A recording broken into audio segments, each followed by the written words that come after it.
गांव के पास एक पुरानी हवेली थी जिसके बारे में कहा जाता था कि वहां रात में अजीब अजीब आवाजें आती हैं। गांव के लोग कहते थे कि हवेली में भूतों का बसेरा है, लेकिन विनोद को इन बातों पर यकीन नहीं था। एक दिन विनोद ने ठान लिया कि वह हवेली के रहस्य का पता लगाएगा। उसके दोस्तों ने उसे बहुत रोका, पर वह नहीं माना। तू मरने जा रहा है, उसके दोस्त राम ने कहा। मरने के लिए पैदा नहीं हुआ हूं, विनोद ने हंसते हुए जवाब दिया। पहला मोड़ रात के 12 बजे विनोद अपने साथ एक टॉर्च, कुछ खाने का सामान और एक डंडा लेकर हवेली पहुंचा। हवेली का दरवाजा पहले से ही आधा खुला हुआ था और एक ठंडी हवा ने उसका स्वागत किया। अंदर घुसते ही उसने देखा कि दीवारों पर मकड़ी के जाले और छत से चमगादड़ लटके हुए थे। अचानक उसे किसी के गाने की आवाज सुनाई दी। विनोद ठहर गया। आवाज एकदम मधुर थी, पर रात के सन्नाटे में डरावनी लग रही थी। कौन है वहां? उसने चिल्लाकर पूछा, पर कोई जवाब नहीं आया। दूसरा मोड़ वह आवाज की दिशा में चलने लगा।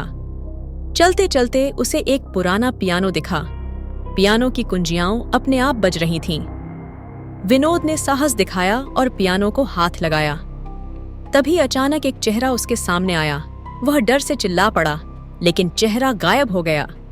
मजेदार मोड़ डर के मारे विनोद का दम फूल रहा था। तभी उसने महसूस किया कि उसकी पैंट गीली हो गई है। यह क्या हो गया? उसने खुद से पूछा।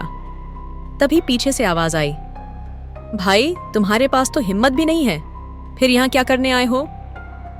विनोद मुड़ा तो देखा कि उसका दोस्त राम और बाकी सभी दोस्त नकली भूत बनकर उसका मजाक उड़ा रहे थे। अंतिम ट्विस्ट, विनोद हंस पड़ा। तुम लोग मुझे डराने आए थे, पर रुको, असली डर अभी बाकी है। तभी हवेली के अंदर से एक असली चीख सुनाई दी। राम और बाकी दोस्त सहम गए। यह किसकी आवाज थी? राम ने डरते हुए पूछा। पता नहीं, लेकिन अब भागने का वक्त आ गया है, विनोद ने कहा।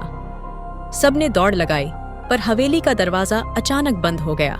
तभी पीछे से किसी ने कहा, अब आए हो तो जाओगे नहीं। और कहानी का रहस्य यहीं खत्म हो जाता है, या शायद नहीं।